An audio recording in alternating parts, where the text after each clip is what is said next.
แปลหนังสือธรรมบทภาคที่2เรื่องแห่งพระนางสามาวดีหน้า35ตั้งแต่รัญโยปนะปัญจวาหนานิอเหสุงพัทวตีนามะกะเรนุกาเป็นต้นไปปานะก็วาหนานิอันว่าพาหนะทั้งหลายปัญจห้าอิติคือกะเรนุกาอันว่าช้างพังพัทวตีนามะชื่อว่าพัทวดี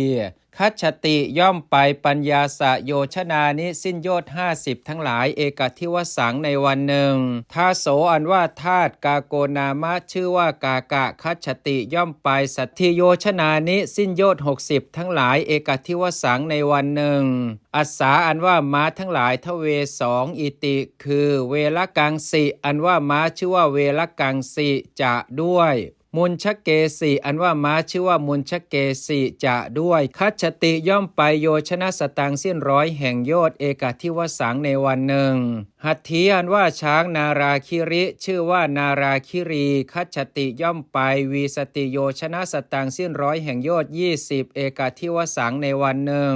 รัญโยของพระราชาอเหสูงได้มีแล้วกิรได้ยินว่าราชาอันว่าพระราชาโสนั้นพุทเทครั้นเมื่อพระพุทธเจ้าอนุปันเนไม่เสด็จอุบัติแล้วอุปถาโกเป็นอุปถากอิสรัสสะของชนผู้เป็นใหญ่เอกสะคนหนึ่งอโหสิได้เป็นแล้วอัฏฐาครั้งนั้นเอกทิวสังในวันหนึ่งอิสเรครั้นเมื่อชนผู้เป็นใหญ่ตัสมิงนั้นคันตวาไปแล้วพหินครังสู่ภายนอกแห่งเมืองนหาตวาอาบแล้วอาคัจฉันเตมายูปัจเจกพุทโธอันว่าพระปัจเจกพุทธเจ้าเอโกองค์หนึ่งปวิสิตวาเข้าไปแล้วนครังสู่เมืองปินดายะเพื่อบินดาอลพิตวาไม่ได้แล้วภิกขังปิแม้ซึ่งภิกษาเอกังทัพพีหนึ่ง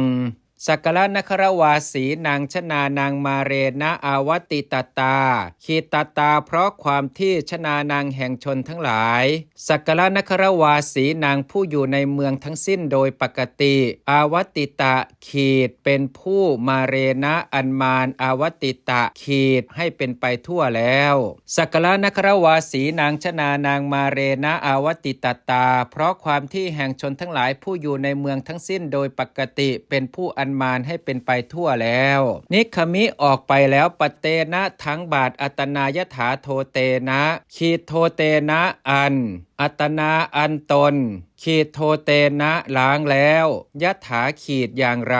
อัตนายถาโทเตนะอันตนล้างแล้วอย่างไรอัฏฐาครั้งนั้นมาโรอันว่ามารอุปสังกมิตวาเข้าไปหาแล้วนางปัจเจกพุทธังซึ่งพระปัจเจกพุทธเจ้านั้นอัญญาตกะเวเสนะด้วยเพศอันใครๆไม่รู้แล้วตัสสะปัจเจกพุทธัสสะนครัตถวารังสัมปตากาเลขีดกาเลในการตัสสะปัจเจกพุทธัสสะแห่งพระปัจเจกพุทธเจ้านั้นสัมปตะขีดถึงพร้อมแล้วนครัตถวารังซึ่งประตูแห่งเมืองตัสสะปัจเจกพุทธัสสะนครัตถวารังสัมปตากาเล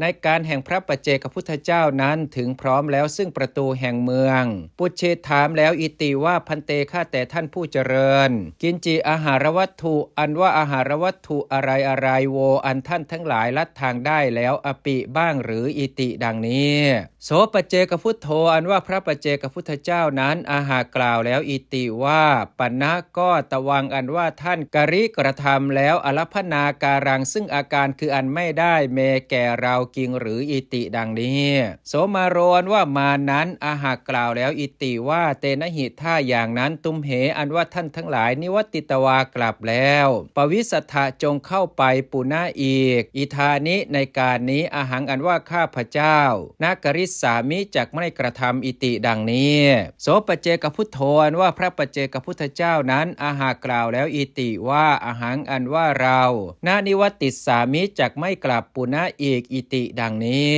ฮีก็สเจท่าว่าโสปัจเจกพุทโธอันว่าพระปัจเจกพุทธเจ้านั้นนิวัตตายะพึงกลับไซโสมาโรอันว่ามานั้นอธิมุจจิตวาสิงแล้วสรีเรในสรีระชนานางของชนทั้งหลายสักกะนครวา สีนางผู้อยู่ในเมืองทั้งสิ้นโดยปกติปหริตวาปรบแล้วปานิงซึ่งฝ่ามือกรายะพึงกระทำหาสนะเกลิงซึ่งการหัวเราะและการเยาะเย้ยปุณะอีกปัจเจกพุทเทครั้นเมื่อพระปัจเจกพุทธเจ้าอนิวัตเตไม่กลับแล้วมาโรอันว่ามารอันตรธายิหายไปแล้วตถาฐาเนในที่นั้นเอวะนั่นเทียวอัฏฐาครั้งนั้นอิสโรอันว่าชนผู้เป็นใหญ่โสนั้นทิสวาเห็นแล้วว่าเทียวปัจเจกพุทธังซึ่งพระปัจเจกพุทธเจ้าอาคัจฉันตังผู้มาอยู่ปัตเตนะด้วยทั้งบาทอัตนายถาโทเตนะขีดโทเตนะอันอัตนาอันตนขีดโทเตนะล้างแล้วยถาขีดอย่างไรอัตนายถาโทเตนะอันตนล้างแล้วอย่างไร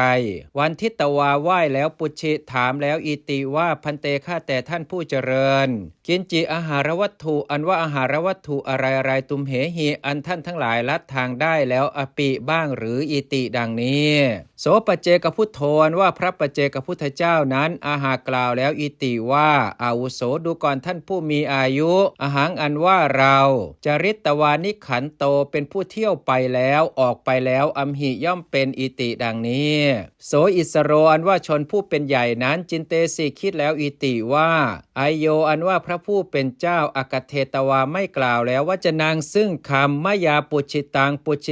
อันมยาอันเราปุชิตังถามแล้วมยาปุชิตังอันเราถามแล้ววัฏติย่อมกล่าวอันยังว่าจะนางซึ่งคำอื่นกินจิอาหารวัตถุอันว่าอาหารวัตถุอะไรไอเยนะลัดทางเป็นของไอเยนะอันพระผู้เป็นเจ้าลัดทางได้แล้วไอเยนะลัดทางเป็นของอันพระผู้เป็นเจ้าได้แล้วพระวิสติจักเป็นนะหามิได้อิติดังนี้อัฏฐาครั้งนั้นโสอิสโรอันว่าชนผู้เป็นใหญ่นั้นโอโลเกนโตแลดูอยู่ปัตตังซึ่งบาทอัสสะปัจเจกพุทธัสสะของพระปัจเจกพุทธเจ้านั้นทิสวาเห็นแล้วปัตตังซึ่งบาทตุฉังอันเปล่าอวิสหันโตไม่อาจอยู่สุโรหุตวาปัตตังขเหตุงขีดตุงเพื่ออันสุโรเป็นผู้กล้าหุตวาเป็นขเหขีดรับเอาปัตตังซึ่งบาทสุโรหุตวาปัตตังขเหตุงเพื่ออันเป็นผู้กล้าเป็นรับเอาซึ่งบาทอชานนตายะเพราะความเป็นคืออันไม่รู้เคเหพัตตสะอัตโนนิธิตานิธิตะภาวังขีดภาวังซึ่งความที่พัตตสะแห่งพัดเคเหในเรือนนิธิตานิธิตะขีดเป็นพัดสำเร็จแล้วหรือไม่สำเร็จแล้วอัตโนแก่ตนเคเหพัตตสะอัตโนนิธิตานิธิตะภาวังซึ่งความที่แห่งพัดในเรือนเป็นพัดสำเร็จแล้วหรือไม่สำเร็จแล้วแก่ตนวัตวากล่าวแล้วอิติว่าพันเตข้าแต่ท่านผู้เจริญตุมเหอันว่าท่านทั้งหลายโถกังยังการหน่อยหนึ่งอธิวาเสถาจงให้อยู่ทับเถิดอิติดังนี้คันตวาไปแล้วขรังสู่เรือนเวเคนะโดยเร็วปุจิตวาถามแล้วอิติว่าพัดตังอันว่าพัดอัมหากังเพื่อเราทั้งหลายนิทิตังสำเร็จแล้วหรืออิติดังนี้วจเนครั้นเมื่อคำอิติว่าพัดตังอันว่าพัดตุมหากังเพื่อท่านทั้งหลายนิทิตังสำเร็จแล้วอิติดังนี้อุปถาเกนะอันอุปถากวุตเตกล่าวแล้วอาหากล่าวแล้วอุปถากังกะอุปถากตังนั้นอิติว่าตาตะแนบพ่ออัญโยปุคโลอันว่าบุคคลอื่นสัมปันนะเวคตโรเป็นผู้มีความเร็วอันถึงพร้อมแล้วกว่าตายากว่าเจ้านัตถิย่อมไม่มีตวังอันว่าเจ้าปัตตวาถึงแล้วพัฒทานตังซึ่งท่านผู้เจริญตังนั้นชเวนะโดยการแล่นไปสีเคนะอันเร็ววัตวากล่าวแล้วอิติว่าพันเตข้าแต่ท่านผู้เจริญตุมเหอันว่าท่านทั้งหลายเทถาขอจงให้ปัตตังซึ่งบาทอิติดังนี้ข้าเหตวารับแล้วปัตตังซึ่งบาทเอหิจงมาเวเคนะโดยเร็วอิติดังนี้โสอุปถาโกนว่าอุปถากนั้นปักขันทิตวาแล่นไปแล้วเอกวัจเนนะด้วยคำเดียวเอวะนั่นเทียวข้าเหตวารับแล้วปัตตังซึ่งบาทอาหารินำมาแล้วอิสโรปิแม้อันว่าชนผู้เป็นใหญ่ปัตตังยังบาทปูเรตวาให้เต็มแล้วโภชนัสสะด้วยโภชนะอัตโนของตนอาหากล่าวแล้วอิติว่าตวังอันว่าเจ้าคันตวาไปแล้วสีคังพลันอิมังปัตตังยังบาทนี้สัมปาเทหิจงให้ถึงพร้อมอายัสสะแก่พระผู้เป็นเจ้าอาหังอันว่าเราเทมิจะให้ปัตติงซึ่งส่วนบุญอิโตทานโตแต่ทานนี้เตแก่เจ้าอิติดังนี้โสปถาโกอันว่าอุปถากนั้นขเหตวารับแล้วตัง ปตังซึ่งบาทนั้นคันตวาไปแล้วเชเวนะด้วยการแล่นไปทัตตวาถวายแล้วปตังซึ่งบาทปัจเจกพุทธัสสะแก่พระปัจเจกพุทธเจ้าวันทิตวาไหว้แล้วปัญจปฏิทิเตนะด้วยอันตั้งไว้เฉพาะแห่งองค์ห้าอาหากล่าวแล้วอิติว่าพันเตข้าแต่ท่านผู้เจริญเวลาอันว่าเวลาอุปกัตถาใกล้เข้ามาแล้วอาหังอันว่าข้าพระเจ้าคโตเป็นผู้ไปแล้วจะด้วยอาคโตเป็นผู้มาแล้วจะด้วยเชเวนะด้วยการแล่นไปอติสีเคนะอันเร็วยิ่งอัมหิย่อมเป็นวาหนานิอันว่าพาหนะทั้งหลายปัญจห้าปันนาสัตถีสตวีสติสตะคมนะสมัฏฐานี้อันสามารถเพื่ออันไปสิ้น50และ60และ100และ120โยชนานังแห่งโยชน์ทั้งหลายนิพัตตันตุจงบังเกิดเมแก่ข้าพเจ้าพเลนะด้วยผลชวัสสะแห่งการแล่นไปเอตัสสะนั่นเมื่อข้าพเจ้าอาคัจฉันตัสสะมาอยู่จะด้วยคัจฉันตัสสะไปอยู่จะด้วยสรีรังอันว่าร่างกายสุริยเตเชนะอันเดชแห่งพระอาทิตย์ตัดตางแผดเผาแล้วอาณาอันว่าอาชญาเมของข้าพเจ้า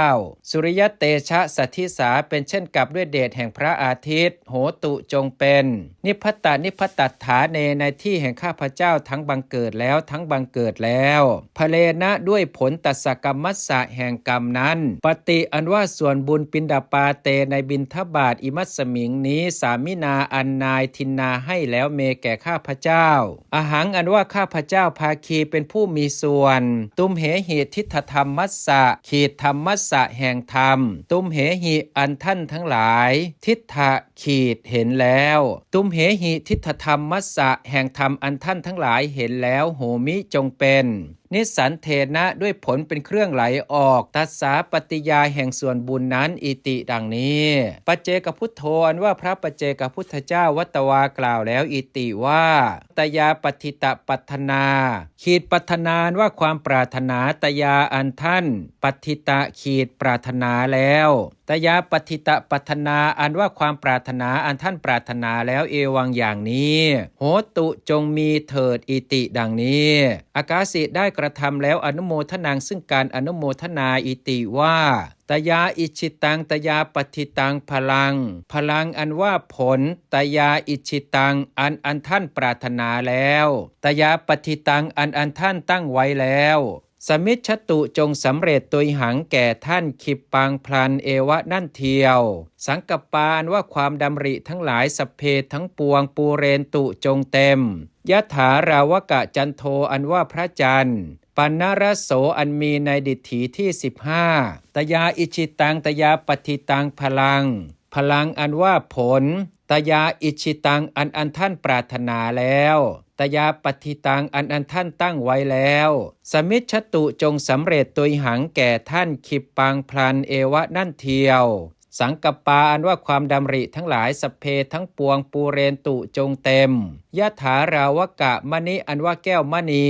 โชติรโสชื่อว่าโชติรสอิติดังนี้กิระได้ยินว่าคาถาอันว่าคาถาทั้งหลายทเวสองอิมาเหล่านี้วะเทียวอนุโมทนาคาถานามะชื่อว่าเป็นคาถาเป็นเครื่องอนุโมทนาปัจเจกพุทธานางของพระปัจเจกพุทธเจ้าทั้งหลายโหนติย่อมเป็นมณิรัตนังอันว่าแก้วคือมณี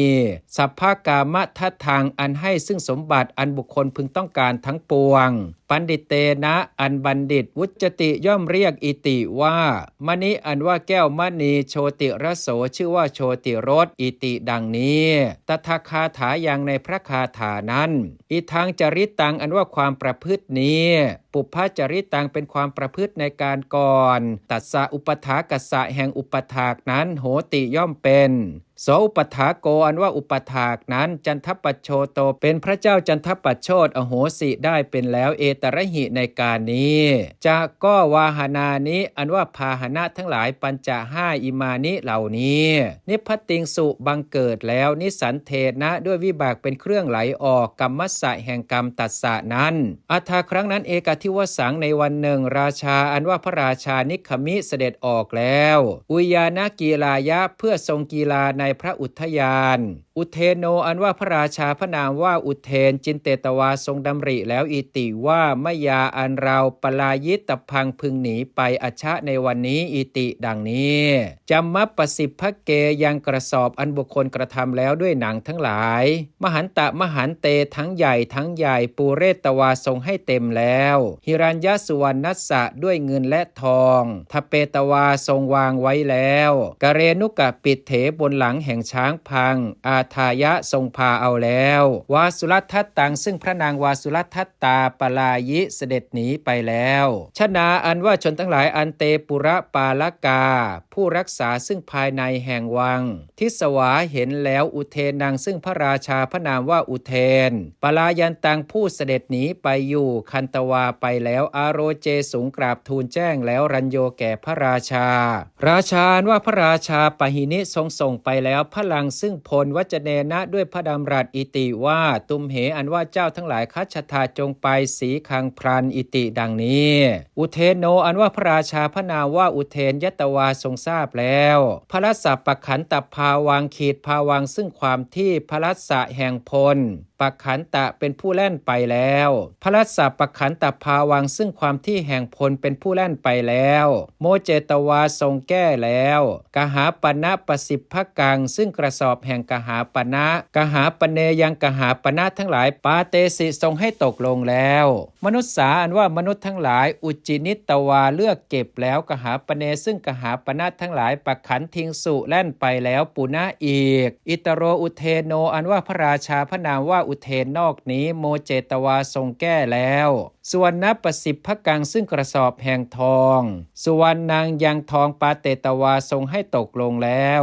เตสังมนุษย์สานางเมื่อมนุษย์ทั้งหลายเหล่านั้นปปัญจันตานางเนิ่นช้าอยู่สุวรรณโลเพนะเพราะความโลภในทองเอวะนั่นเทียวปาปุนิเสด็จถึงแล้วขันธาวารังซึ่งค่ายอัตโนของพระองค์นิวุฒถังอันตั้งอยู่แล้วพหิในภายนอกอัฏฐาครั้งนั้นพระกายโยอันว่าหมู่แห่งพลอัตโนของพระองค์ทิสวาเห็นแล้วนางอุเทนนางซึ่งพระราชาพระนามว่าอุเทนนั้นอาคัจฉันต่างผู้เสด็จมาอยู่วะเทียวปริวาเรตวาแวดล้อมแล้วต่างราชานางยังพระราชานั้นปเวเสสิให้เสด็จเข้าไปแล้วนครังสู่พระนครโสอุเทโนอันว่าพระราชาพระนามว่าอุเทนนั้นคันตวาเสด็จไปแล้ววะเทียวอภิสินจิตวาทรงอภิเษกแล้ววาสุรัตทัตตังซึ่งพระนางวาสุรัตทัตตาทเปสิทรงตั้งไว้แล้วอัครมเหสิทธาเนในตำแหน่งแห่งอัครมเหสีวัตถุงอันว่าเรื่องวาสุรัตทัตตายะของพระนางวาสุรัตทัตตาอีทางนี้วัตถุงอันว่าเรื่องวาสุรัตทัตตายะของพระนางวาสุรัตทัตตาอีทางนี้นิทธิตังจบแล้ว